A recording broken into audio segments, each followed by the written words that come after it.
And just give me one moment, everyone. Thank you so much for being here. We are live now. I am just finding our questions. Hold on. Let's pause this. I had some really great questions from you guys this last week, so I wanted to answer them. Let me try to find them one moment.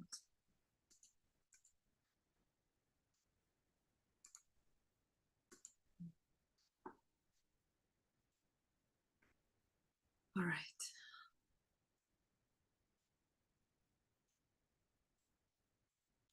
All right, beautiful souls. So, what a powerful week it is this week. We are moving through major transitions. But the most important part of all of this that we need to kind of look at is where we're at emotionally. Okay, where we're at emotionally and how we are discerning. That's the number one thing that we want to be aware of. I have a playback. Hold on a second.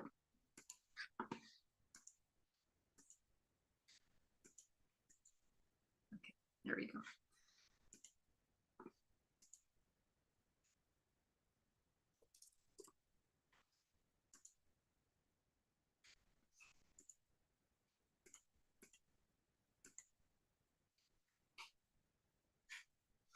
All right.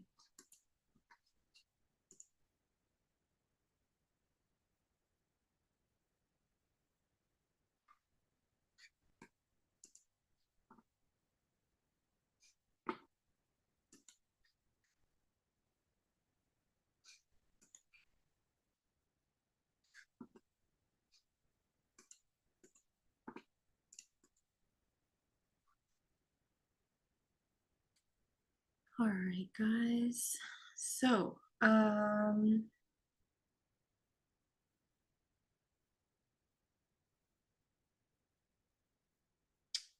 want to find a question. Please bear with me, guys. I need to find a certain question that someone asked that was fantastic.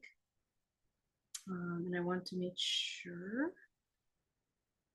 that we address it.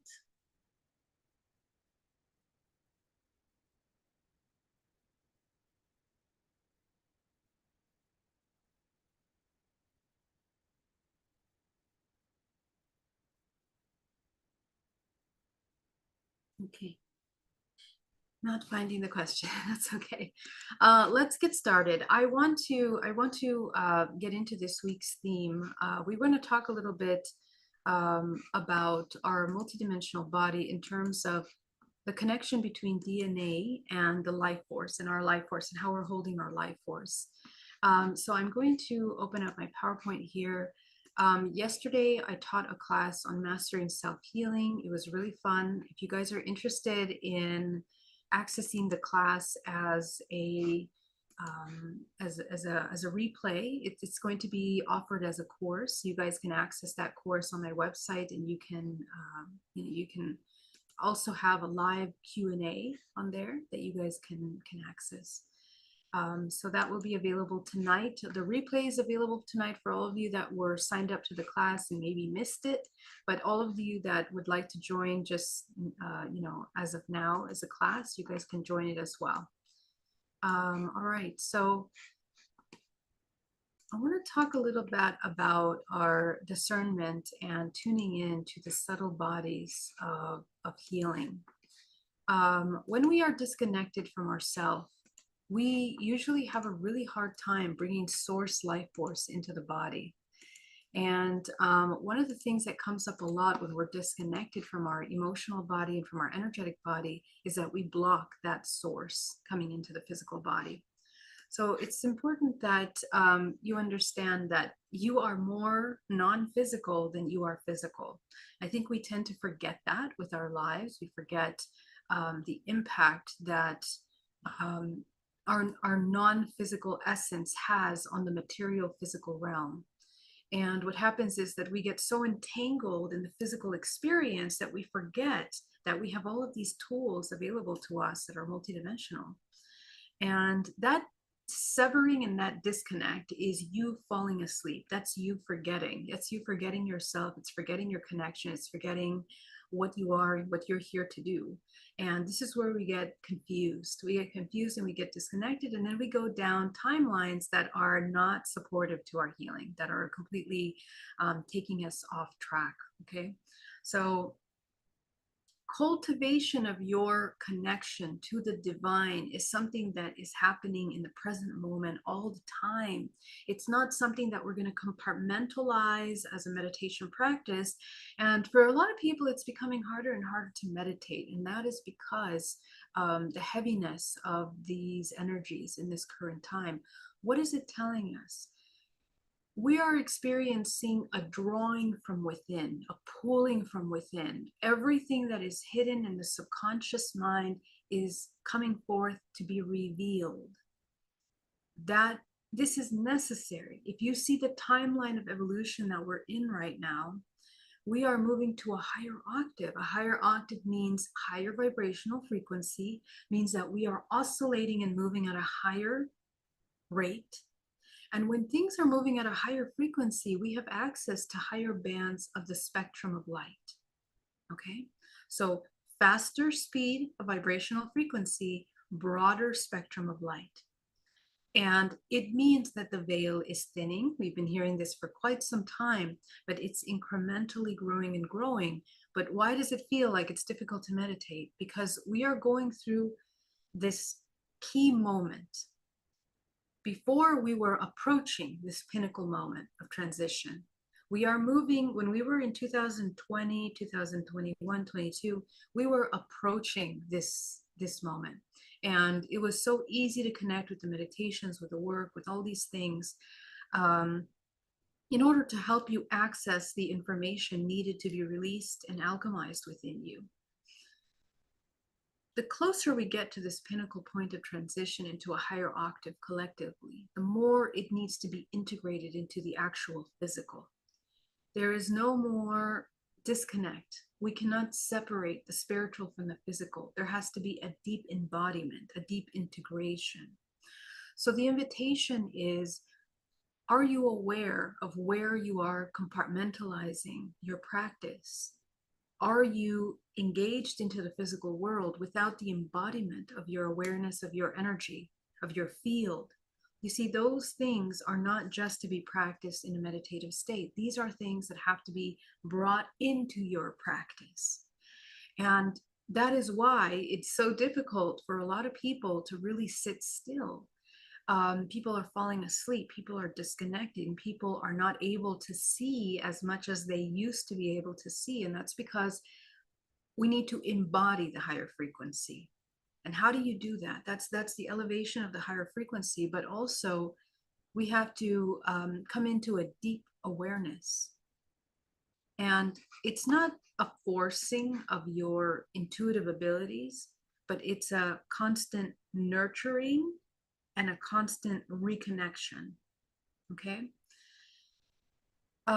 Your grounding, your ability to ground and connect to the center of the earth, to align with the center of the planet is your center core of information.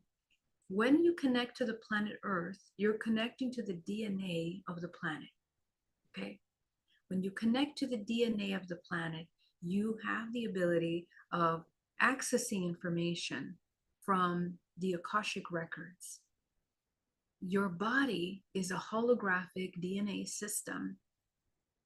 And the information of your current lifetime is all available here within your body. All of the memories of your life are stored inside of your physical body. And they are often stored within the muscle memory of your body, in the way that we secrete chemicals, in the way that we react and respond to experiences.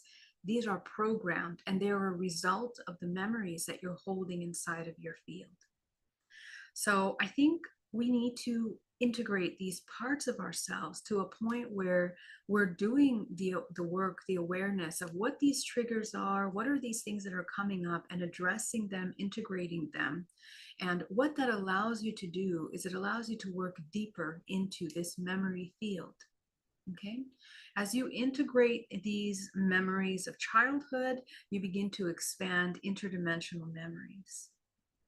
These interdimensional memories are parallel vibrationally, they are parallel to the events and the experiences that you're transmuting in your current life. So there is no memory, there is no trigger that is random. And that's another really important point that I want to point out. At this time, it's really important to understand that nothing is random. Your awareness of your experiences, the awareness of the things that you are coming into are very important. Okay.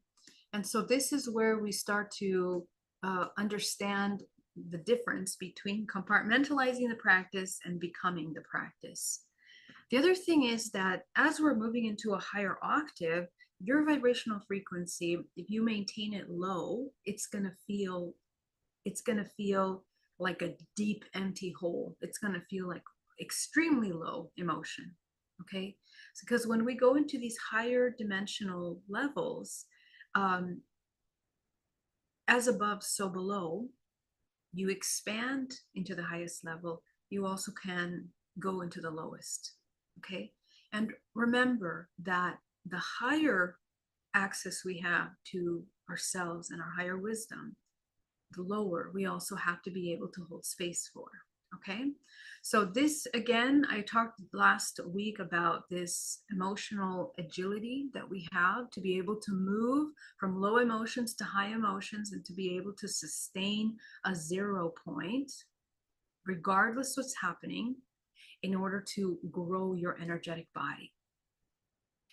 So coming into meditation, coming into a state of calm, you see, we create everything. We are creating everything. And remember that what you are projecting into your reality is a direct projection of the things you are holding in your DNA. The majority of your emotions, the majority of your expressions, of your reactions to things are things that you have adopted, you've learned. And you are mirroring those behaviors. Things that you learned in childhood from the womb until the age of 7 are things that you keep repeating.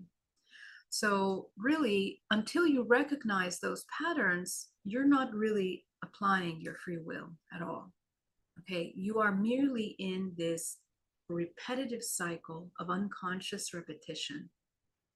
So the idea is that you become aware of yourself and catch yourself, your thoughts, your emotions, being mindful and observant of those emotions so that you can begin to catch where are those little repetitive,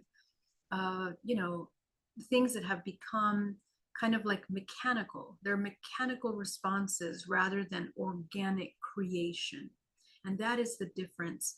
We literally are brainwashed and we're attached to technology, to things external to us, and we lose ourselves in those things. We don't even have the ability and the awareness to identify ourselves as different from those things. So we begin to completely disconnect. What happens to your physical body when you're completely engaged in the external is that you are blocking your source into the body. Okay, so what happens is the density of your body, because you're holding survival emotions, fears, anxieties in your body so much, that's a very dense, heavy energy to hold inside the body. And infinite potential is infinite potential. So we need to make space in this physical body. The whole purpose of this human experience is to deprogram matrix programming, the illusion. Don't fall for the illusion of this physical world. Use the experiences of this physical world in order to transcend the limitations that you perceive in your mind that have been programmed. Those are perceptions and limitations of only partial truths. And since you are a seeker and you're pursuing truth, the pursuit of truth is the ability to hold the highest frequency, which means that you are seeing everything, okay? Light and dark equally in order to be able to integrate yourself. So I'm going to jump really quickly into the questions and I'm going to jump into the PowerPoint. Hi guys, everybody that's in the Zoom, welcome. It's so wonderful to see you. Greg, I received an interesting email invitation for a career change. Does it appear to be a good option? Yeah, so Greg, we'll definitely take a look at that. That's something that Yeah, we could probably look at a little more privately, but I think that using your discernment for that and seeing if it's alignment with your higher purpose is going to be something that's good. Where I'm coming from with that is if we are co-creating our experiences, or are the so-called synchronicities that enter into our life, are they fated to direct us in a certain way? Um, and it's a little bit confusing for me right at the moment on, do we or should I be concentrating on my internal growth, or what patterns between 3D and 5D, so to speak, do you find a balance? That's kind of my reason for bringing this comment up. Yeah, so I would definitely look at where the doubt and confusion is stemming from. Mm-hmm. What's the core emotion that you're feeling at the base of that doubt and that confusion? That is your work right there. Okay. Okay. Because where's the doubt coming from? And that will very clearly immediately get you to the root. Is the doubt about our abilities, is the doubt about the fear of the future, the doubt about our ability to hold this position in the future? Are we doubting that we might lose our other aspect of ourselves? Because wherever you find the doubt is where there's this perception of weakness or disconnect within that part of ourselves. So that's what we need to develop and we need to see, because that will answer the question pretty quickly for you. Okay. And then wherever you begin to see this doubt and this disconnect, um, play out these potential scenarios for you, because intuitively you already know, and a lot of times we don't want to trust what we know because it doesn't sound right, or we're afraid of losing an opportunity, or whatever it might be. Check in with that little fear that comes creeping up, because it, remember, when we make choices from fear, it always ends in suffering. This is something, and it's really interesting because um, we need to learn through experience, and we have plenty of experience in our life to help us, and we notice where we make this same little mistake. This time is a perfect time to recognize those little repetition of moments where we have abandoned ourselves. That's where we need to notice, is self-abandonment something that we do all the time because we fear, or maybe we have judgments of whatever we're doing, like maybe more money, or maybe a certain career, maybe we feel it's not spiritual enough, or something like this. We need to look deep into those parts and see what's really in alignment with our core values. The core values is what's going to guide you, because that's where your foundation of spiritual creation is going to be. Okay. Okay, Thank you. we can talk more about that as well. Elaine, got your message. Sorry to miss you, but yeah, we will have that tonight for you, Elaine. Thank you for that. Let's go over to YouTube here. Wow, lots of comments I'm missing here. Marija, Stephanie, Zay, welcome. Stephanie say, is it a good idea for self-healing during early pregnancy? 100%, 100%. And during your pregnancy, if you haven't done the work prior to that, is the absolute time to be doing that. And here's why. Because remember, epigenetically, when we are healing ourselves and the emotional trauma that's stored in our body, literally we are changing and shifting our DNA, our architectural form, not the DNA that creates your physical body. You're not going to change shape or form or function. You are changing the epigenetics. So deep programming that you're holding in your body is memorized inside of the muscle, nervous system, and your biochemistry in your body. You want to address that as the child is coming into development. The earlier, the better. Okay? Because what happens is that you're shifting your entire organism to hold space. The more you ascend in your awareness, every time that we alchemize a trauma, every time that we learn a new programming that is more productive for co-creation. Our entire light body expands, our awareness expands epigenetically. DNA comes into a more harmonious creation. It comes into a more, the symmetry of the body. You are geometry. So we come into more symmetry. We talked about DNA. Remember that when you're in a constant state of stress and repeating stressful patterns, DNA cannot express its full potential in the body. Okay, biologically. Psychologically, we block ourselves from new understandings. Energetically, we block our energy body from being able to hold source energy in the body and integrate that deeper. So as soon as you can do that kind of work to hold space for the child is also changing her potential timeline, his or her potential timeline. Okay, because the purpose of the child is harnessed in those 9 months of gestation.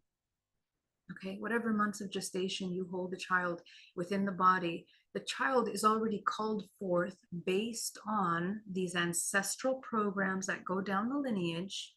The potential of the child is immense to transcend them.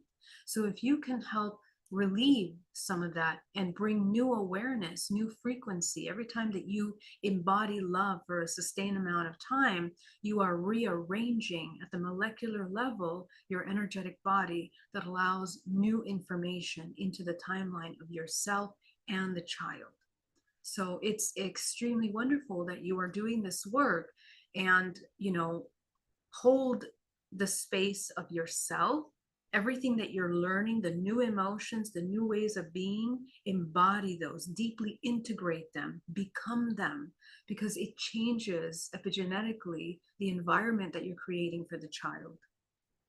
Okay, so this is a wonderful opportunity for you. Inga, so great to see you. Tor, wonderful to see you. Kevin, thank you for being you. Smart money guy, Charles, how do I maintain my 0 point when my partner is going through an emotional storm and she doesn't think I care about her? Okay, so this is, so first of all, let's identify the pattern. People that are emotionally available for us, people that are not emotionally available for us. So this is a pattern that we need to understand. Okay, so first of all, core subconscious belief systems about our own emotional expression have to be addressed. Do we feel ashamed or that people won't listen to our pure, authentic emotional expression? If we have that as a core subconscious belief, it will be mirrored in the partner that you're choosing. They're also going to reflect and highlight that. So number one, do that internal work before you address this issue with your partner, because we need to learn ourselves what we are looking for in the partner at this point, and to be able to assess if that partner will have the tools to even do that for us. Okay, so secondly, take a look at any shame and guilt that we feel around that authentic expression.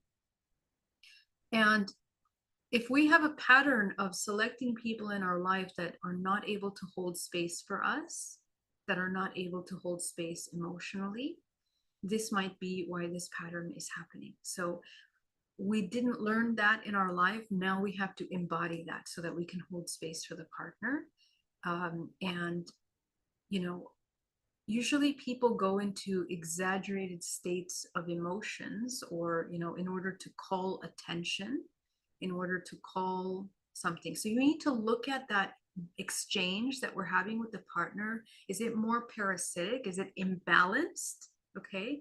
Has it become a codependent exchange emotionally?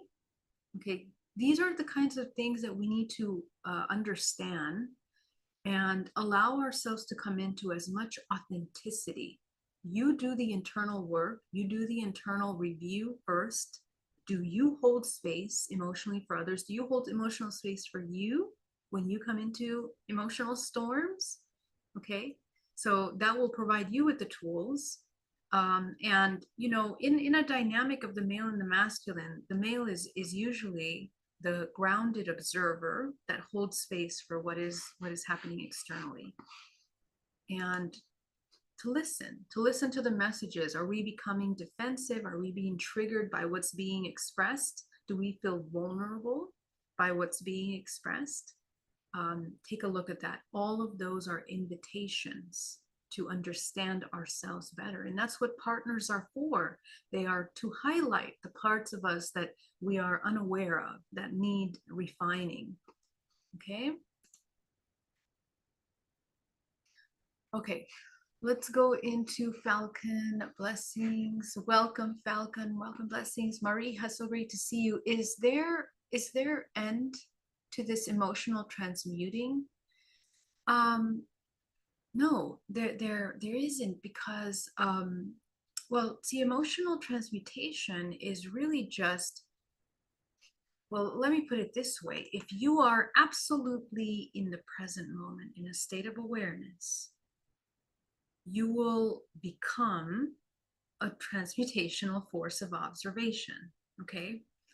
And that means, because a lot of the transmutation that we do is because we're very unaware of what's happening in our mind. We're unaware of our subconscious belief systems. We're unaware of our triggers. And it isn't until the triggers come that they begin to highlight these parts of us. And then it invites us to address the emotion, to get to know it. Okay. So eventually, as you integrate what you're learning from these trigger points, you become this observer. Okay. You know yourself very deeply. Nobody can tell you what you are, which means that they cannot trigger unconscious reactions, because you know how you're going to respond to these experiences. You know yourself. And the more you know yourself, the more you can recognize in others what is happening. Okay. This is where we lift the veil, this emotional illusion, because right now, when we're unconscious, we don't see truth. We only see things through our filter, and our filter is very small. So what we're doing with the emotional transmutation is we are expanding, we are lifting the filters to be able to see ourselves fully in the range of emotions that we are, positive, negative emotions, every part of us. This is where you begin to be able to see others as clearly as well. And we are not so easily taken out of our foundation. Okay. We maintain that foundation, and you're not like a candle in the wind being moved by these external events. Rather, you are holding a strong, stable 0 point of observation, and you are co-creating now. Different state of being, co-creation. Co-creation, you are intentionally interacting and co-creating with another. Okay, so that means that you are super authentic, you are aligned with your values, and that what you are exchanging with the other is something that is creative and conducive to the healing of all, that is the benefit of all. That requires you to be outside of these egoic and individualistic or parasitic states of subconscious belief system and being. Okay, it's a more unified consciousness, no unified way of being. So from there, the gap, because right now, when we're so unconscious of parts of ourselves, it feels like a big gap is missing here. We have this strong emotion. How do we get to the high emotion? We don't know. We're learning, and that's the transmutation process. But as you integrate more parts of yourself, the gap becomes smaller and smaller, and it just becomes this really gentle, natural awareness. Okay, this is this emotion. Here's a better way of being in this moment. I'm going to apply, I'm going to create myself in this moment in a way that's more productive for healing and that can be expansive. Okay. So yeah, and remember that all of this transmutation work is the embodiment of unconditional self-love. So the embodiment of loving yourself deeply, accepting yourself deeply, is actually it's the embodiment of that gold that you become in this alchemy. Okay. Mamike, welcome. If nothing is random, where is free will? Yes, I believe I kind of touched on that a minute ago. We only have free will when we are aware that we have free will, as I mentioned, and that awareness comes in the present moment. Are you observing yourself? Are you choosing your reactions? Are you mindful about what you're saying and what you're doing? Are you congruent with your thoughts and your actions? Are they mindful, or are they just disconnected in order to create emotional responses? Are we feeding from those emotional responses? Does our value come from those emotional responses? So that is acting out of free will, because you're literally just repeating the biochemical addictions that we have to the responses rather than actually co-creating, which is a very mindful act. Okay, so that's where we have free will. Awesome. How do I maintain the 0 point when this and that be an observer of humanity and not really a human? Well, to the 0 point is actually the highest form of humanity, because in the 0 point, you are allowing yourself to hold space for all human expressions, your own human expressions and those of others. The 0 point is the cultivation of unconditional self-acceptance and self-love. And that takes some time, because there are parts of you, there are shadow parts of you that we still doubt. And you haven't come into your full humanity until you address these dark shadow parts of yourself. You haven't come into your full humanity until you've sustained some level of peace in yourself. Okay. And we develop compassion by the alchemization of these shadows, the integration of those parts of ourselves that we've rejected, that we've wanted to become separate, that we've been wanting to suppress or hide. In the same way that you reject external things to you, that is the reflection of things we are rejecting subconsciously in ourselves. So we haven't really even let ourselves become human. We become human when we're purely authentic, pure authenticity. And from that authenticity emerges pure love. And it's only when you observe things that you can choose love, because again, the majority of our reactions are programs, which are quite incomplete perceptions. And the majority of them have not been rooted in love. They've been rooted in fear, because we exist in a construct which survival is drilled into us in many different ways, biologically, right? The primal aspect of our reptilian brain, right? Our primal lineages of ourselves, our ancestral traumas, our collective traumas, the things that happen outside of us that we see that we feel are unjust, are all triggering survival mechanisms within us. We are not human. We are barely like primitive consciousness, barely emerging. Okay, so we're a very young human race, and we are learning now how to become truly human. Okay, this human that is filled with compassion, that is filled with truth, that values truth over self-preservation, is a completely different state of being. And we haven't met a lot of humans like that yet. So we have to become those humans. That's the invitation. There's free will. You can choose. You can experience all the plethora of the human experience. But the invitation is that as you come more into a state of observation, that you're able to recognize your free will and co-create with your fellow humans as you come into your pure authenticity. So we can start there. Zoltan, welcome. What is it all about? Lady Mike Week. Microphone's weak. Can you hear me okay? I hope you can hear me. Mimemki says, I'm afraid of failure.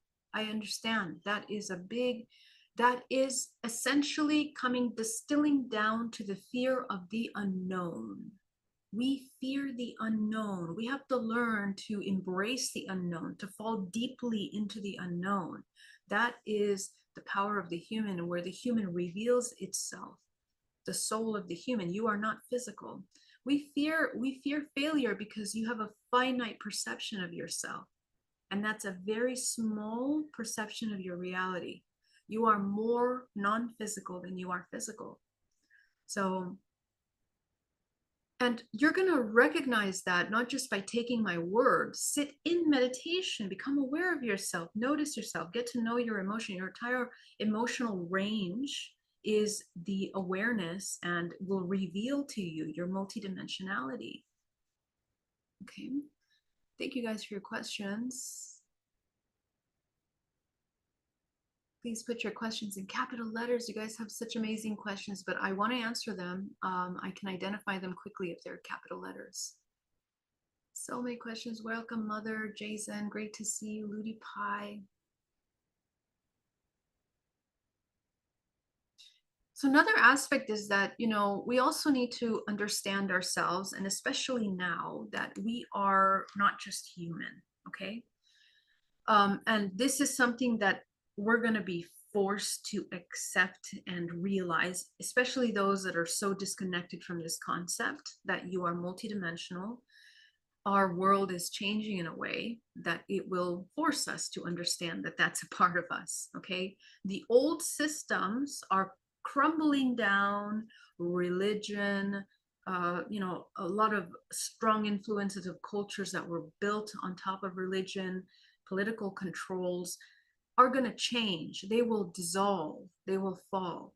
What is emerging is an organic way of being a human, deeply connected. And the true creativity of a human needs to come online right now. That's what will be the most valuable because that cannot be artificially created. Okay, the organic pure creation that the human has, that potential is unique to humans and to the consciousness. So that is something that we need to understand. We are not these bodies. We are multidimensional. Rebecca says, also, I wonder if my 3-year-old soul should be seeing angels. I asked him about guardian angels, but he says none. He does not see them. Sorry, Rebecca, can you please clarify that question for me so I can understand it better? Inga says, why no memory? From young age to learn new things, to remember what learning, what blockages needs to be removed, please, thank you. Okay, so this is a question I get a lot. When we do not have memory of our childhood, it's because we blocked aspects of our memory. This is a self-preservation mechanism that the brain has in order to compartmentalize events that we were not ready to handle. Okay, so remember, we talk about the unknown. So as a child, we can experience severe experiences that cause confusion or disconnect, and it's a dissonance because innately we have certain expectations or feelings or emotions, and they don't match the external experience. They don't match what our parents are demonstrating to us. They don't match what is happening, the feelings inside with what's happening outside. So that kind of trauma will create a disconnect psychologically and emotionally in the body, where the brain will preserve itself and block the memory, okay? And it's really important that when we're working with those memories, what will be left is an emotional memory, not the actual vivid experience, but an emotional overlay of a memory will be left behind. This is a marker memory. So this marker memory, if you begin to look at your childhood and you begin to become aware of the emotion that you most felt as a theme during your childhood, that is it's like a little thread that will turn into the yarn, okay? So the whole picture of what you've experienced as a child. So I had the majority of my childhood blocked off as well. From 5 younger, I couldn't remember anything at all. So when I began to go back, I followed the emotions, and I do this in therapy with my clients every single day in DNA reprogramming. We access the emotion. It can be a tiny emotion such as fear or just feeling unwanted or rejected, very little emotion you might think is not important. You sit with that emotion, you begin to allow the other emotions to come up. This is memory, okay? What did we learn by Michael Levin's research on the morphogenetic field? That memory is bioelectrical and stores within the morphogenetic field, okay? What Michael Levin is discovering for us through the science of this biological structure of architecture of humanity is our multidimensional body, okay? That is the confirmation that we have a multidimensional body that stores emotions literally by ranges of vibrational frequency. There is a self-organizing system that stores emotion by memory. And psychics and people that can see, like me, for example, working with this energy, we can see in the body where a memory is stored. Farthest away from the body, the deeper in the subconscious mind, the more here in the physical body, feeling in the body, the more it has crystallized, the more it's become stagnant in the physical body. Okay, so this allows us to begin to work with that emotion and open that up. As you open up the emotional memory, just by naming out the emotions, you are accessing the memory that is programmed within your field. And those memories are going to expand into pictures, feelings, sensations, senses. You may have memories from photographs that you saw.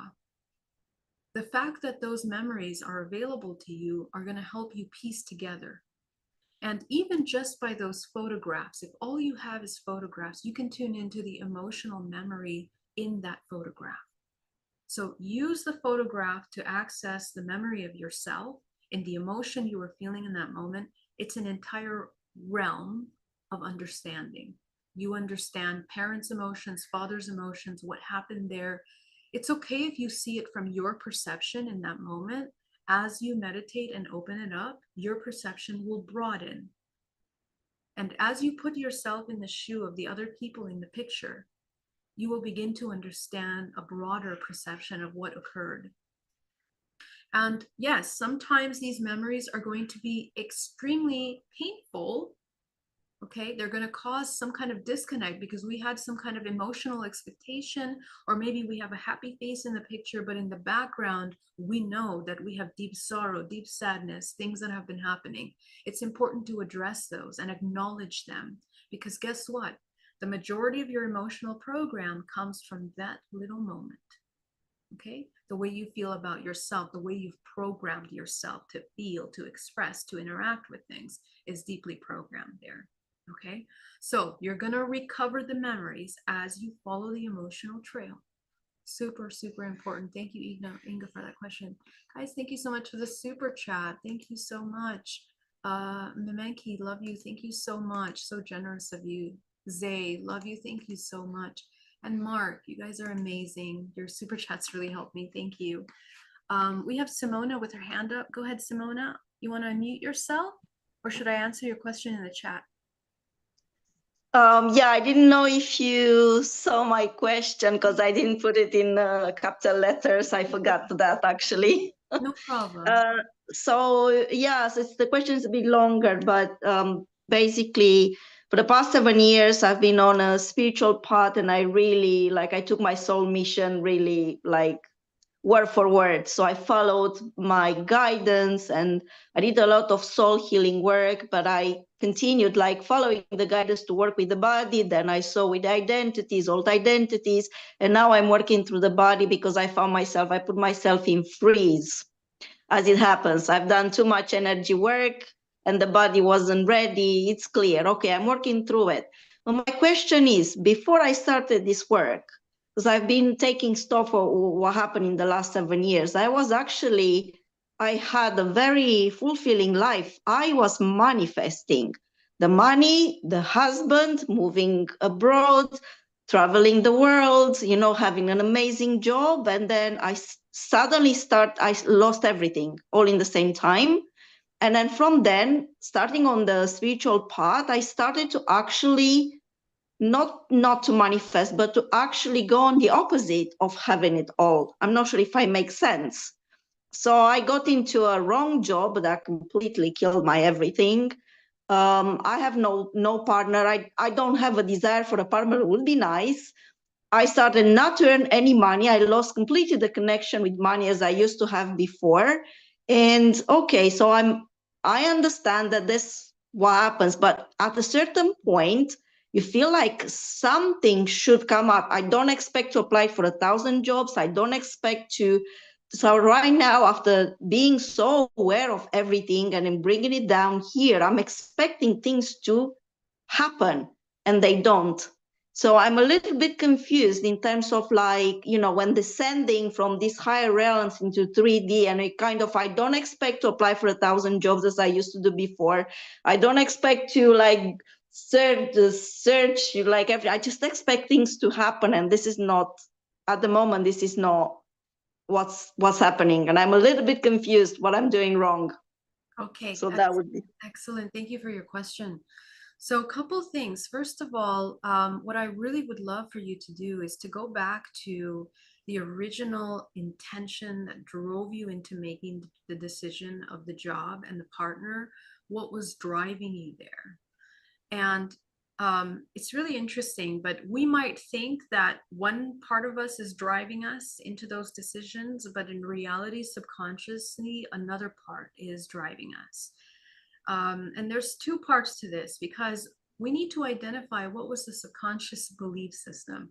Was it fear? Was it survival? You know, what was our intention for finding the partner? Subconsciously, what were we looking for?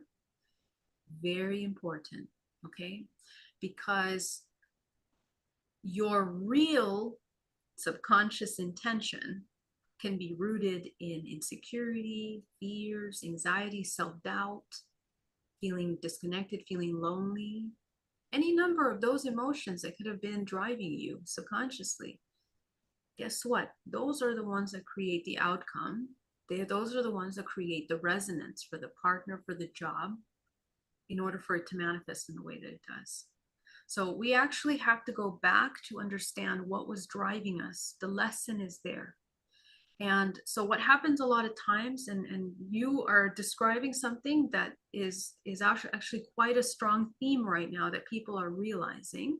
We end up in, we don't even know where we are now. We end up in these places that we didn't recognize, we didn't choose necessarily. We think we didn't choose.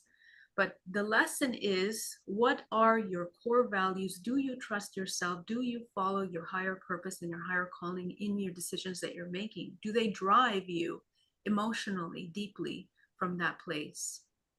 Because especially if it ends up in this way, remember, it's the law of accident. We somehow fell asleep at some point. And it's funny, we can trick ourselves into thinking that we're wide awake and super conscious, but subconsciously, there's that little tiny seed of doubt, little tiny seed of fear, little tiny seed of unworthiness, whatever it might be. Okay. So moving forward now, once you identify that, it will change the way you see yourself. And the invitation is to deepen those parts of yourself, deepen your connection, your self-trust, deepen your self-worth. And from there, start again, basics.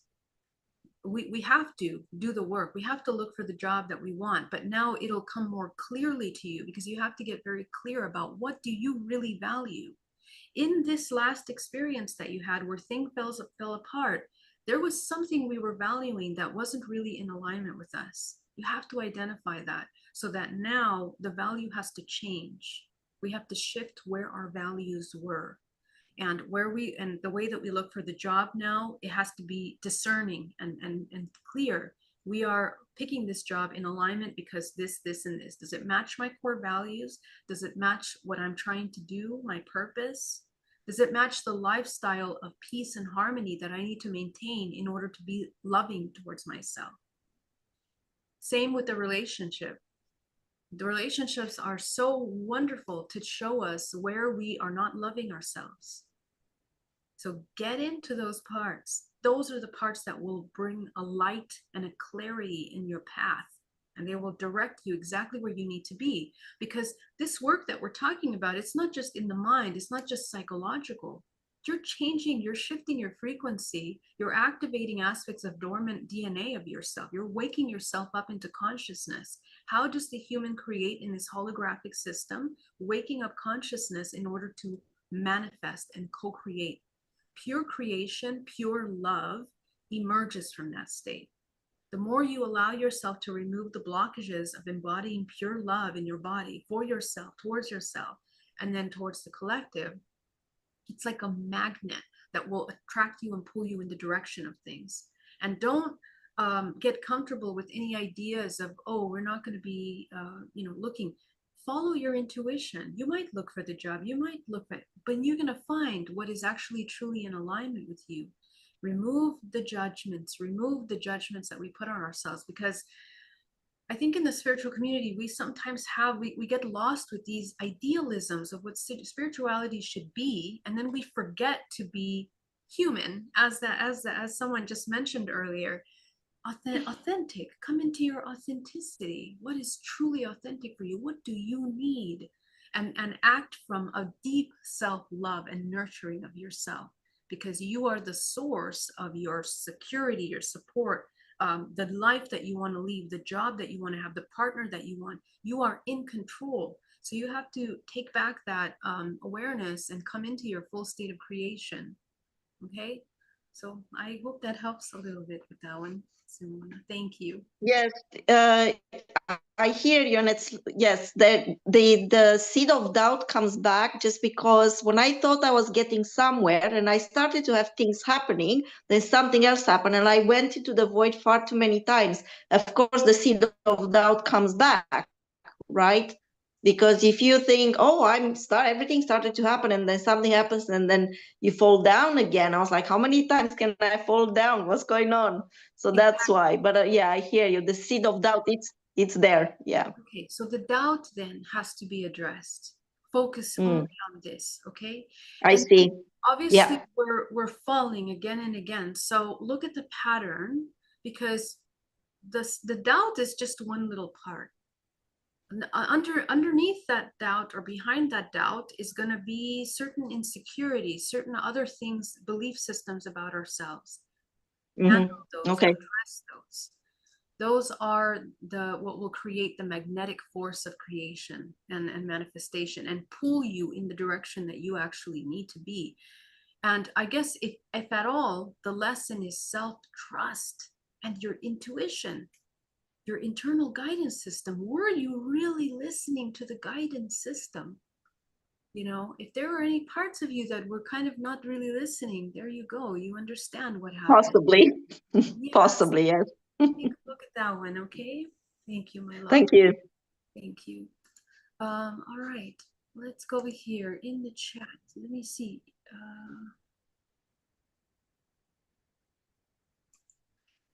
All right, in the chat, I have, let's see, Brian says, in your experience, opinion, a person is carrying around small chaos inside of them, some disarray, and things inside them just are not aligned at the moment. Do you believe it can emanate off you and be perceived by others, even if you know you have to behave? We all know how to be professional and smile, but in the face, but do you feel it is still palpable? And I have been, and I'm constantly so busy, I am struggling to find the time to pray and meditate. Okay, so let me just see over for a moment.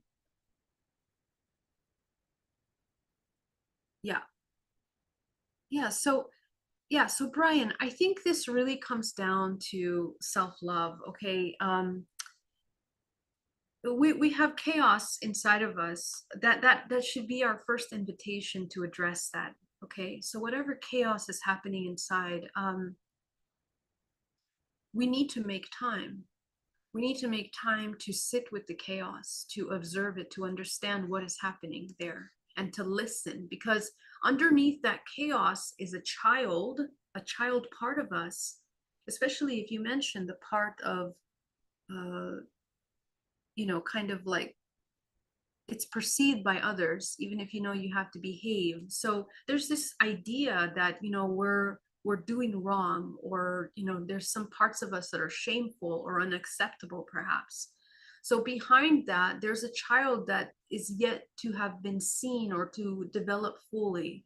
So I want you to address this chaos, sit with it, invite yourself to sit with the chaos that you feel, and acknowledge the emotions that are coming up, because what causes disarray, disconnect, and these overwhelming expressions that we end up doing is that we're suppressing authentic parts of ourselves that really need to be heard or seen or acknowledged. So please take the time to sit with them and acknowledge them, and observe yourself as the other. Something that really helped me on my journey is sitting in meditation and observing and running through the memories of the things that happened simply in the past week. Put yourself in the shoes of other people and how they see you. See yourself from the outside. Observe yourself. How is your facial expression? How is your body language? How are your actions? How would they be perceived? How would you perceive them if another were behaving in this way? This will help you study yourself, get to know yourself, and notice, where you need support in your life, because in those little reactions, you will see what's missing from you. Maybe we need more connection. Maybe we truly need more someone to hear us and to hold space for us. And maybe that's not being met. So remember that the meeting of those core things have to be internal. So are you taking the time? As you mentioned, I don't really have that much time to meditate and connect. Right. So maybe what needs to happen, since it's now evolved into a full personality that's being perceived by others as not behaving, maybe it's gotten to that point where we need to truly come back, love ourselves, receive ourselves, and be the one to listen to the self.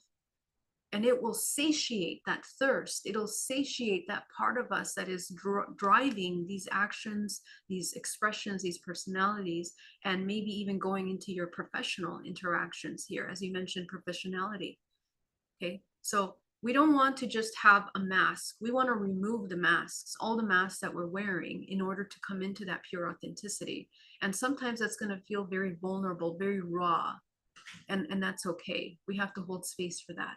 Okay, so sustaining the ability to hold your authenticity despite what's happening outside of yourself, from a place of truth and also balance. Okay, the key is to know your needs are met by you. They are not met by anyone external. There's a certain subconscious belief here that the external has to meet my needs, or I need to look outside for what I'm missing. So that's what causes us to have these imbalanced exchanges where maybe people are saying something that, we're feeling that we're rejected or denied of something. So take a look at this dynamic and make time to sit with yourself, okay? And address those parts. Wonderful question. Thank you. I hope that helps. Question: how does one's astrological chart then interplay entities, egregores? Elaine, I'm not sure about the connection between the entities and egregores. Maybe you want to clarify that for me, because our astrological signs are archetypal overlays that we are born into. When we're born, there's a snapshot of the universe that is encoded in our DNA, in our energetic body, and they influence the strong traits that are necessary, that are enhancing and also debilitating our evolution, okay? But they are matching. Your astrological sign matches exactly the ancestral lineage and what needs to transcend in that ancestral lineage. Okay, so your astrological sign help pull forward this ancestral lineage into the next evolutionary level collectively, if you transcend the limitations of that ancestral lineage, of that astrological sign. So one thing that you can be aware of, Elaine, I don't know if you want to jump in and correct me or let me know if I'm answering your question right. But if the lower aspects of your astrological sign are running your life, all the, that's the insecurities, the doubts, the limitations of that astrological sign, where your work is. Okay. And so what we want to do is they help us, these archetypes help us understand our feminine masculine imbalance in order for us to come into wholeness. Okay. All right. Guys, thank you so much. Let's jump right in. I'm going to do a really quick, because I want to respect your time and also go into the chat, but In today's meditation, I want to activate how we are working with our higher bodies. How do we make space for the soul? How do we make more space for soul and our authentic life force in our physical body? Okay. Number one thing, as we're talking right now, the majority of what takes up our energetic space is the personalities and the survival mechanisms that we've embodied in order to experience things. Okay. So if we are constantly perceiving the world from survival, we have a filter of perception. That filter of perception defines how your chakras are expanded and contracted. It defines how you're holding your energy in your body, whether you can harness higher bands of frequency. What does it mean to harness higher bands of frequency? It means that we are accessing, we are broadening our intuitive faculties. Okay? So the higher the band of frequency that you can activate in your body, the more you can expand your awareness. We talk about alchemy, we talk about transmutation, pulling base energy, primordial energy from the root chakra up the spine, up into the pineal gland. And why we do that is because we are working with our most powerful primordial energy, the sexual energy of our body, which holds the DNA, it holds the core essence of all that you are. And you are bringing that up into the pineal gland. That's one part of it.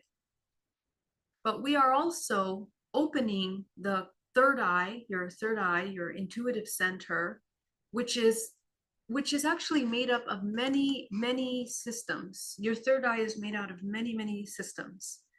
There are many ventricles in the third eye, many vortex points.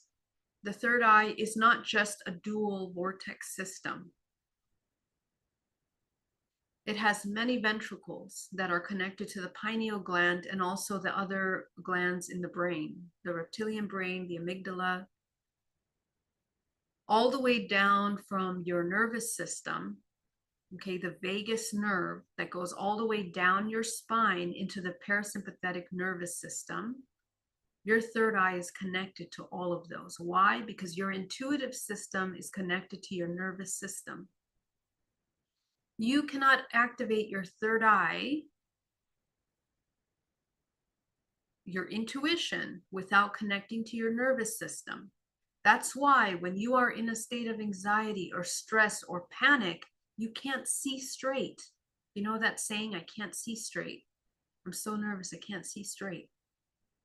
We cannot see clearly because our emotional body is overrunning our perception. Emotions are ranges of frequency. So every single one of these colors of the rainbow is a certain range of emotional frequency.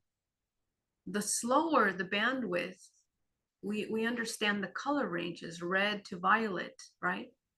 So the more redder colors we are holding in the body, the slower moving vibrational frequencies we're holding in the body. Each one of these colors has a dualistic attribute to it. Each one of these colors, the expansive and the lower aspect of that vibrational frequency range, can help or deter the body. Sometimes we need to fill our space with red color when we are not grounded enough, when we are not feeling safe, when we're not feeling secure. Because it's a vibrational frequency that is slow, that can ground and balance your body. There isn't one single color range of frequency that we need to hold more in the body than another. We need to sustain equally the balanced embodiment of all vibrational frequency and color ranges in the body. We need red, orange, yellow, green, blue. Okay, in the same way that we need to embody all of the emotions and be aware of all our emotional ranges, we need to sustain all of these color frequencies equally inside of the body. So understand that if you are not doing the shadow work and you're just holding one emotional state in your body all the time, like happiness or or joy or just embodying this emotion, you know, your perception is also limited. Spiritual work and this kind of work is not just to constantly stay in a bliss state all the time, because the bliss state, in the reality of the bliss state, is that it's neutral observation, which means that you have to witness and hold all the emotions, even if it's a terrifying event that's happening in front of you. Can you maintain your 0 point? And the only way to cultivate that is by understanding that in your body, you're holding all ranges of emotional frequencies in your body. You're holding all of them simultaneously. You are allowing them to move through your body as needed, because you are a microcosm of the universe. You in your body hold higher and lower aspects of frequency. When we only stay blocked in one aspect of ourselves, we block higher aspects. When we are only in the higher aspect, we block the lower aspect. There's no integration. So to actually integrate into the body all these aspects that are necessary, we have to open up space, expanding your perception, balancing these emotions, allowing for all the ranges of the emotions to be acknowledged. Acknowledge the power of acknowledgement. Acknowledgement is incredible superpower. The acknowledgement of these emotions in your body help you hold energetic space. Okay? So if we are holding, Brian, thank you so much for that super chat. Much love to you. Thank you. So if you are holding one range of frequency in the body, that's why your entire chakra system is oscillating just at that frequency, and you are only accessing that part of your memory from your DNA. You are a vibrational frequency being of consciousness. Your oscillation is a direct reflection of the emotional states in which you are embodying. So if you suppress certain aspects of yourself, you are blocking entire universes, entire libraries of information from yourself. This illusion of control is something that blocks our bodies and our experiences. When we talk about unity consciousness, we are talking about lifting the veil between all the parts of ourselves and others in order to see truth, to hold space for truth. No sugarcoating, no running away, no denying, no hiding. The more we allow our ability to hold all of the ranges of frequency, the more we activate higher bands of frequency in the body. The body goes into a centripetal movement, because you are redirecting your attention from the external to the internal. You are closing the energetic loop. You are sealing the gaps from where your life force is depleting from your body. How does energy deplete from your body? Is that your emotions are leaking out from your body. Let's go back to this chart of the vibrational frequency ranges in the body. When we begin to activate our intuition through the ventricles, okay, through the activation of our third eye, the pineal gland, we begin to develop that. We decalcify the pineal gland is one part of it. But the other part is that you're growing gray matter in the brain. How do you grow gray matter in the brain? The growing of gray matter in the brain is by stillness and observation. Observation equals thicker gray matter. Why? Because you are a bioelectrical being, and gray matter is highly conducive substance that holds broad ranges of frequency beyond the spectrum of light that humans can see. The brain and the third eye, this entire system up here, is a highly, highly, highly intelligent system. This system allows you to transduce higher bands of frequency beyond your vision. Remember that you have 5 senses. Your hearing, your sight, your taste, your touch, your sensing of your space around you, your knowing, your intuition, all of which are part of this complex system of multiple ranges of frequencies. The deeper brainwave you create in the brain, the deeper you go into the deeper states of brainwave states, the higher bands of frequency you can access through your entire whole body. And what that allows you to do is it allows you to develop more DMT as a result of the production of melatonin in the brain.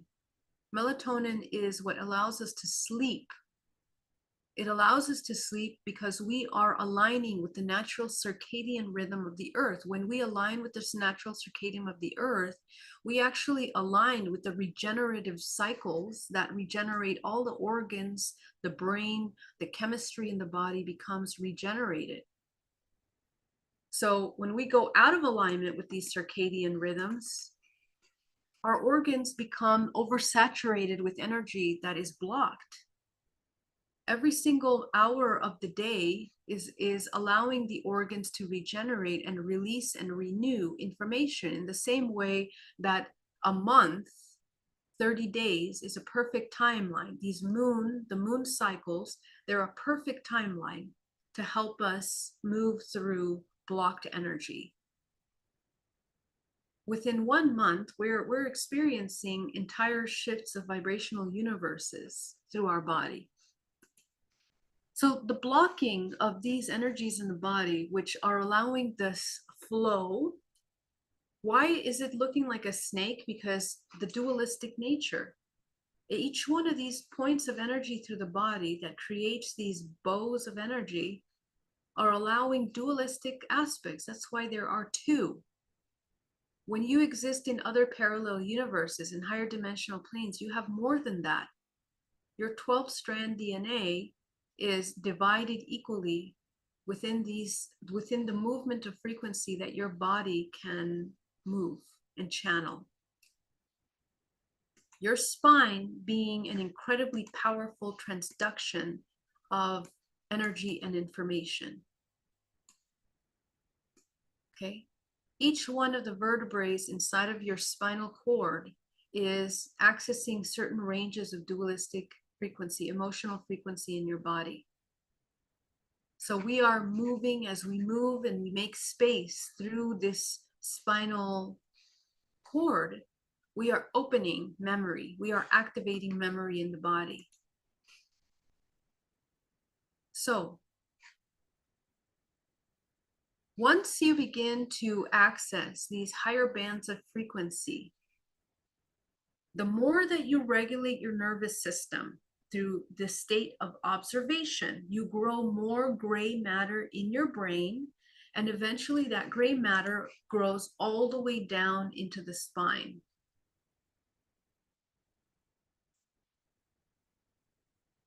That allows you to create the transduction system. What is the transduction system? The emotional system. Emotions are powerful. They are bioelectrical charges that literally move life force through the body.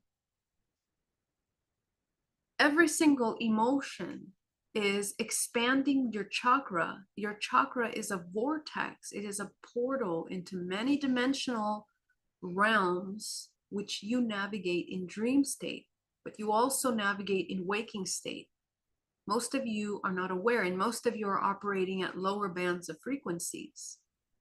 The higher bands of frequencies you cultivate in your body, the more you're able to understand what you're seeing. The veils begin to lift within yourself.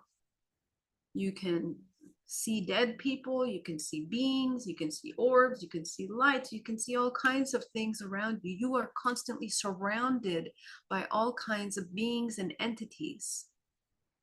And they are all in your space, matching your resonance, your core frequency. That's why people are afraid of the unknown. They're afraid of activating their intuition, because when they open their vision, they have to allow the ability to see. This is extremely important as we move into this new era. The era of Aquarius is the complete lifting of the veil, where we see each other, we see everything. You are everything. Everything is inside of you. You are creating, you are projecting everything that you see, because it's all coming from this incredible system of consciousness. So the more you shift your perception, broaden your range of frequency, broaden your emotional abilities, your emotional ranges, let go of judgments that block your ability to see things as truth. Don't just see things as your own truth. I'm noticing people are getting very, I guess it's after the election, the people are coming into these contracted states. For what? For what are you coming into a contracted state? For what are you in a state of survival? Your ability to come into masterful co-creation is the ability to choose timelines which you will experience and you will begin to move. Okay, so this is what we want to begin to activate within our bodies and to change and to shift. And I invite you to access this fearlessly, coming into your ability to do that. So this week we're going to work on that simply with the basis of working with our emotional body. Okay, so let's go into the meditation. Sorry, my hair's all messed up. I want you to inhale deeply and exhale, coming into a state of calm. With every breath you take, as you let yourself drop in deeply into your body,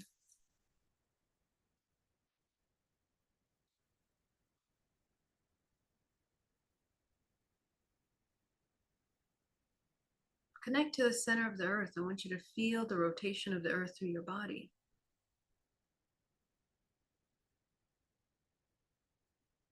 Loosen up your senses so that you can hear, see, sense, know, taste, feel. That's how you come into your body.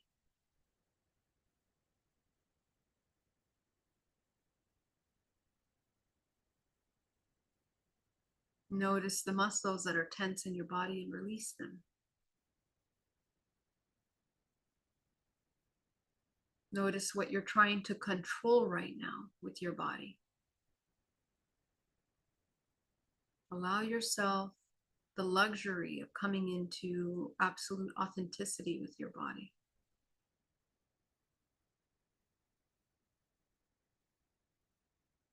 Come into a deep expansion.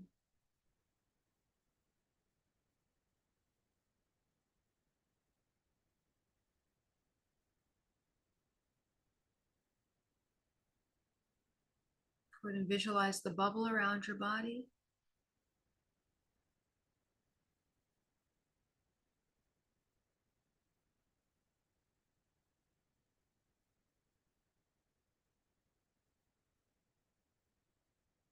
Go ahead and tune into your sphere around your body. Make sure there are no openings.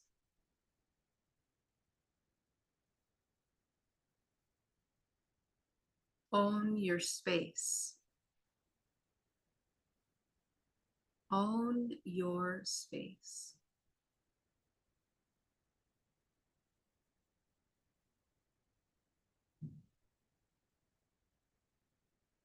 Breathing down to the base of the spine.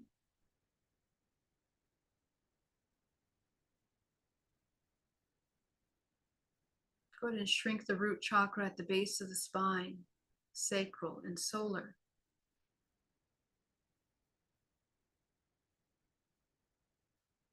Expanding the heart. Expanding the throat, expanding the third eye.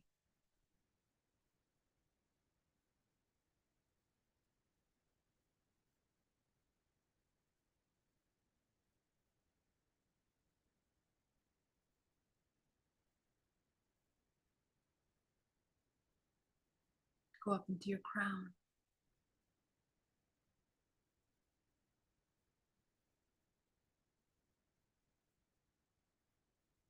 Activate the crown. Expand the crown.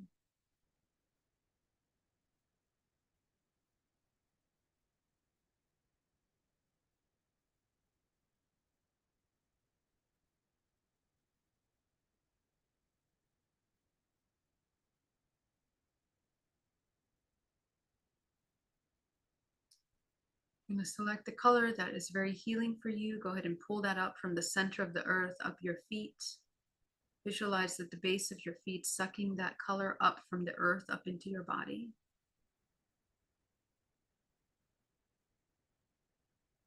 Going up your shins, your calves, your knees, your thighs, your hips, up into the solar plexus.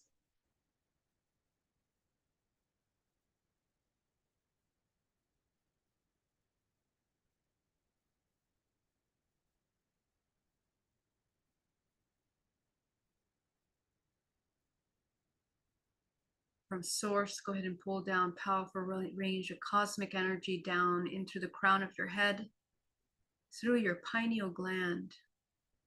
What happens when we bring cosmic energy through the pineal gland is that it refracts into all of those ventricles. I want you to visualize illuminating all of those vortex points from the pineal gland. It happens naturally, but now you are aware of it.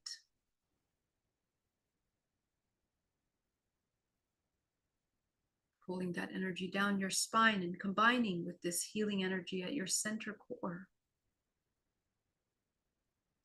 The same thing happens in the sexual organs. In the same way that the pineal gland is a refracting system, so are the sexual organs. Because these are both vortexes of creation.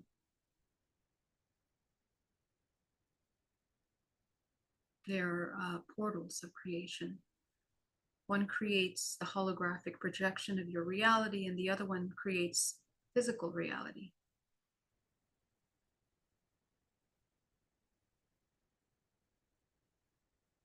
As you see these two colors mixing at your center core, I want you to clean your 13 bodies. Remove the debris. First, become aware. First, observe your 13 layers.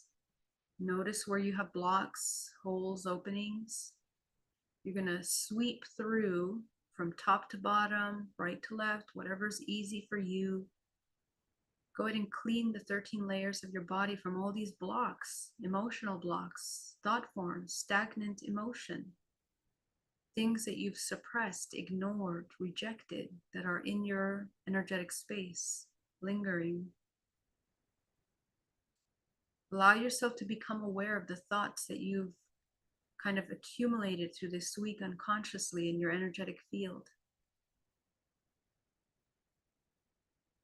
You might surprise yourself at what you find. Things that you thought did not impact you were actually left recorded in your body. Become aware of them and release the emotional charge down to zero as you're grounding yourself.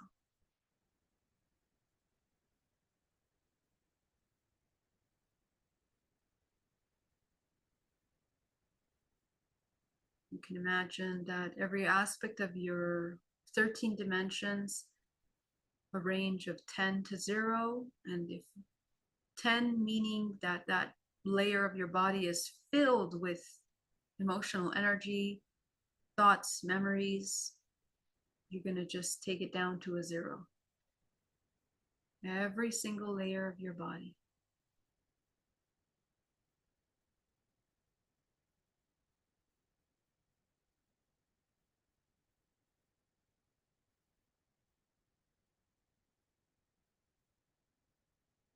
And remember that you are looking at 360 degrees all around you, a sphere of information. Don't just clean the front of your body or the side. The entire sphere has to be acknowledged. Your acknowledgement of that part of the body makes it real, brings it into the present. And you're also waking up the consciousness in that space.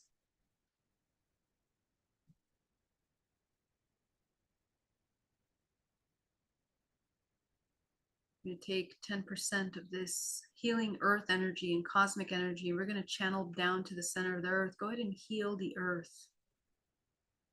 As you bring cosmic energy into the planet Earth, we're going to feel deep gratitude for this planet, coming into a feeling of deep love for this planet, healing, gratitude.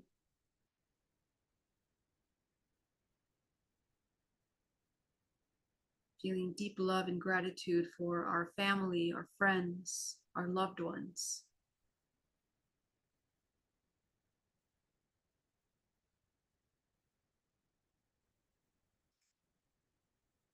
And we're also going to lovingly cut cords with them as we neutralize the energy, opening space for the unknown or infinite potential to enter into our lives, into our relationships,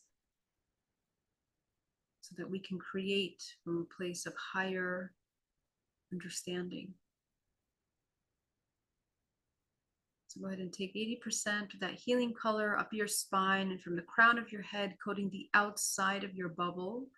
You're going to just cut cords with people, places, and things that you might be attached to unconsciously, that you need to release and neutralize your attachment to. Just go ahead and cut cords on their end, your end. Inhale deeply, send those cords, connect them to source. This is basic energetic hygiene, things that you should be doing every morning and every night, maybe even midday.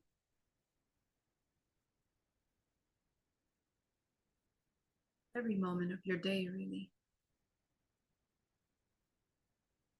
You're going to take that final 10% of earth energy and cosmic energy, and I want you to infuse it into your physical vessel, healing the physical vessel, into the pores, absorb it into the body like healing, into the flesh, into the muscles, into the nervous system, into the organs of your body.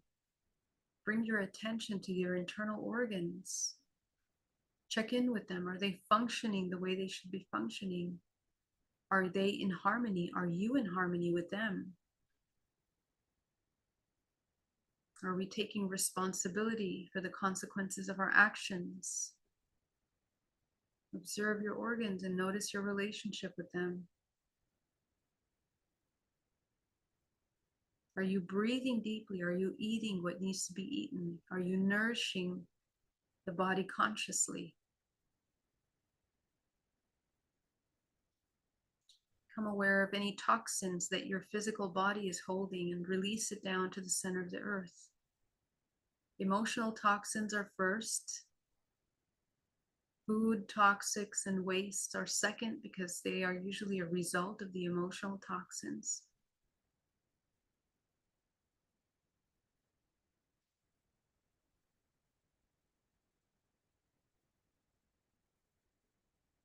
And any kind of suppressed energy that you're holding in the body, release that down to zero.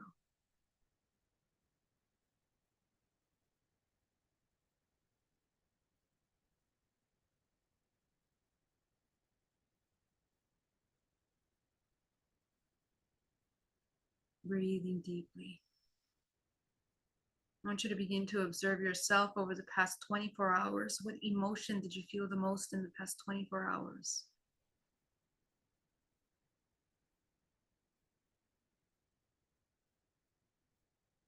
Be absolutely still with that emotion. Observe that emotion. What emotions came up?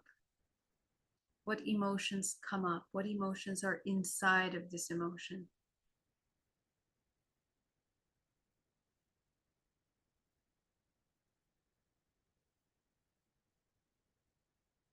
As you name out the emotions, you'll notice clearly which one is the strongest. Sit still with that emotion.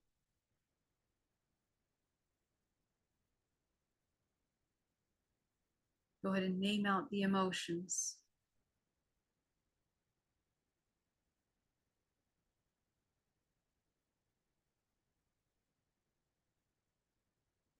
Notice the strongest of these emotions. Select the strongest of these emotions. Once again, you're going to be present with that emotion in your body.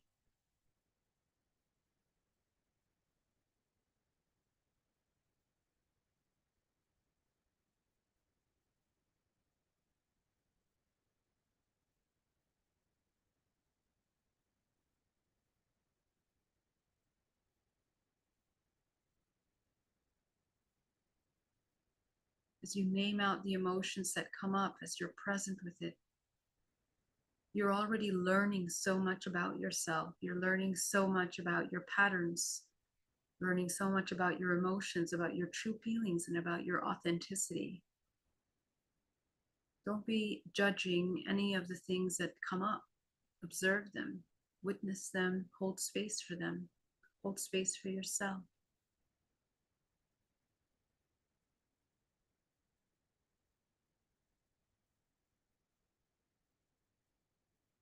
As you are present with that emotion, go ahead and name out the emotions again.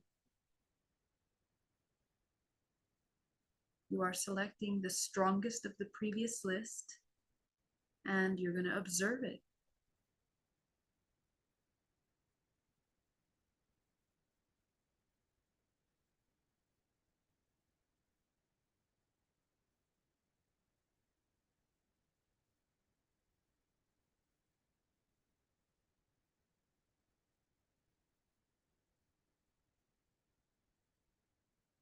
Be absolutely present with the strongest emotion.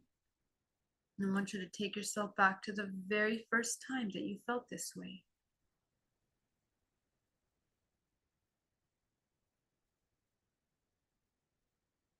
You're going to have lots of memories popping up now. Maybe little snippets of thoughts, emotions, senses of yourself as a child. Just follow the emotions. If you're not visual, follow the emotions in the body, the sensations in the body.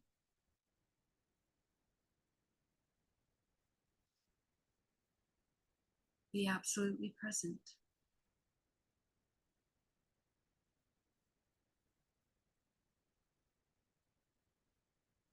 You might recover memories of other events that also trigger this emotion in your body. Non-judgmentally observe them all. Notice the theme.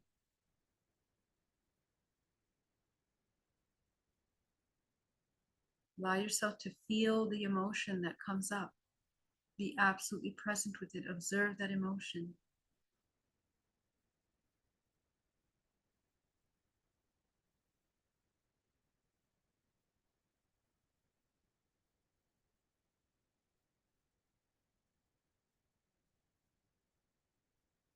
I want you to notice the program that was created by this emotion, by this event. You don't need to get tied up in the details of the event. Simply acknowledge the program, the survival mechanisms that were defined for yourself during this experience.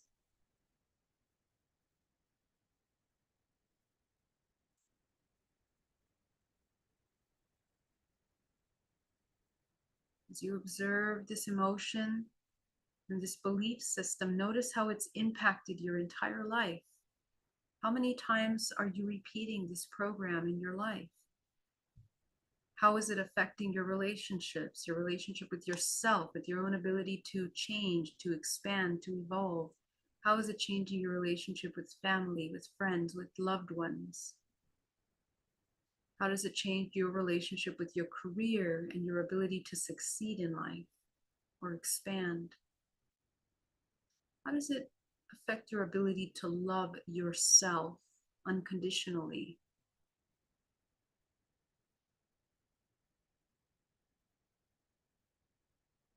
We're going to fact check the belief. Is it true? Is what you believe true? And what we mean by true, is it aligned with the higher knowledge, higher wisdom? Is it aligned with higher truth?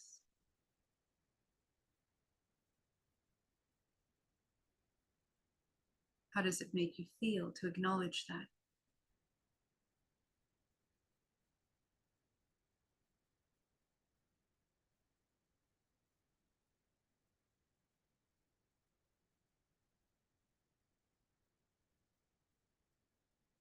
What do you need from yourself in order to no longer believe this?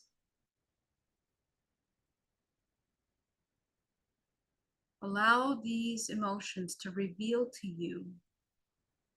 It can be in more of a symbolic way or emotional way. Let it reveal to you. It's going to reveal to you everything you need to know.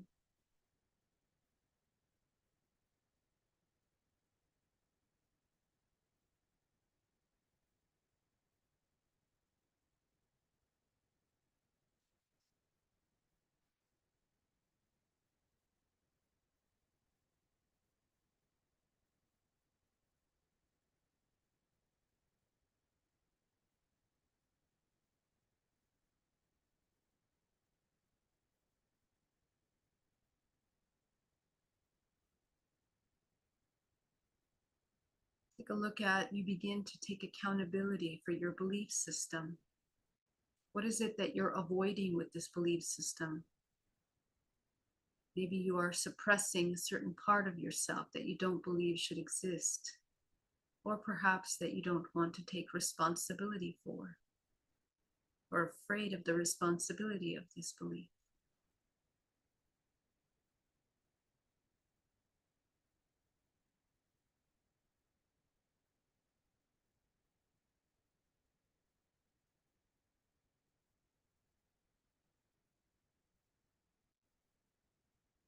As you reach more truth, your body will begin to release the tension in the body deeper. And this is true release. It's a release that will sustain in your body for weeks to come. As you begin to observe this emotion, notice what is it that you need in order to alchemize this very profound core belief system. What would the opposite look like? What would it look like to embody something more productive for yourself?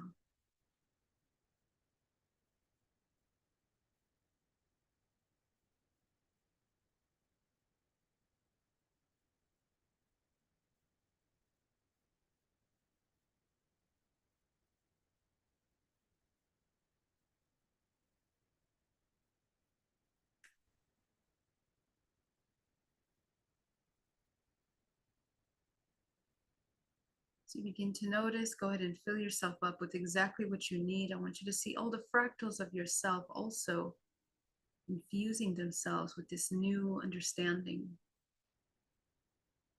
And just watch them, observe them as they transform, see what changes.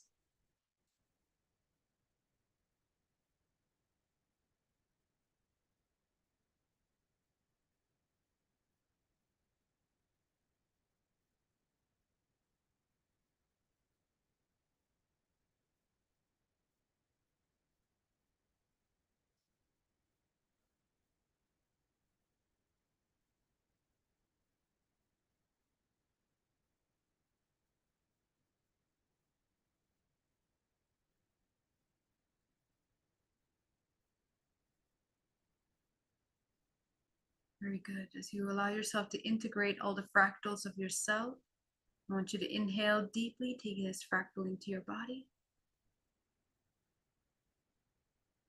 Make sure that your bubble is fully closed, and as you begin to open your root chakra back into a balanced state, your sacral into a balanced state, your solar into a balanced state.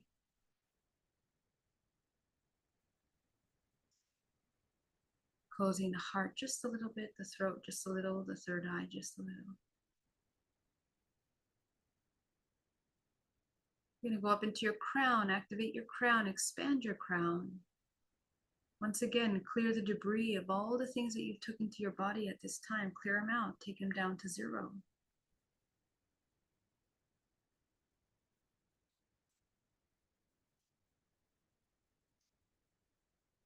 Breathing deeply.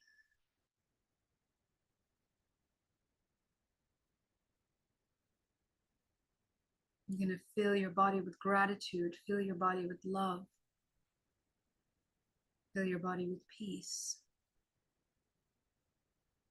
Breathe deeply into that stillness. You're going to activate the 9th, the 10th, the 11th, the 12th, the 13th, the 14th, 15th, 16th, 17th, 18, 19, 20, 21, 22, 23, 24. Go ahead and illuminate all the way up to the 24th chakra above your head. Go ahead and bring that source energy down into your body, anchoring to the center of the earth.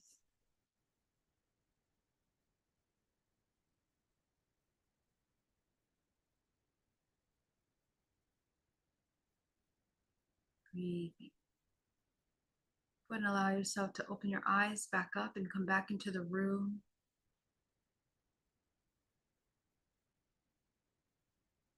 Allow yourself to see your energetic space, your grounding, with your eyes open.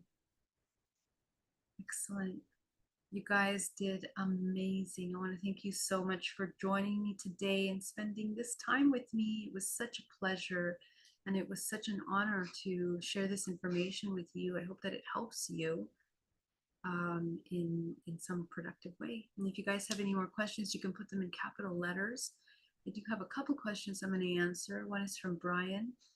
And Brian says, does frequency alignment have a correlation with being able to see orbs and the flying discs in our airspace? Yes, they do. It's absolutely about frequency. And again, in the same way that we're broadening our spectrum of light, our vision internally, you are broadening the spectrum that you see external to you, which is why when there are groups of hundreds of people doing night watch tours, sometimes only half of them are able to capture the visibility of these spaceships, okay, of these ships. These are light ships. And there is, of course, terrestrial technology and interdimensional technology. And we're mostly talking about interdimensional technology, okay, which is different. So, yeah, thank you for that question. Love you so much, guys. Love you, Elaine. Thank you so much for that. Let me go into the chat on YouTube. Alchemist Alexander says, that was amazing. I saw an interdimensional part of me that looked very grayish with big eyes, receive love in the unknown. Great. So just take a look at the emotions that are inside of the archetype of that little being that you're tuning into, and just notice what needs to be integrated from that. And yeah, we are everything. All right, guys, I love you so much. Thank you so much, truly, for your super chats. They mean the world to me. They help me sustain this information free and open to you guys. And I'm very grateful for that. So I hope you guys have an incredible week, and I can't wait to see you soon. Much love. Bye-bye. Thank you, light workers. You guys are amazing. Bye.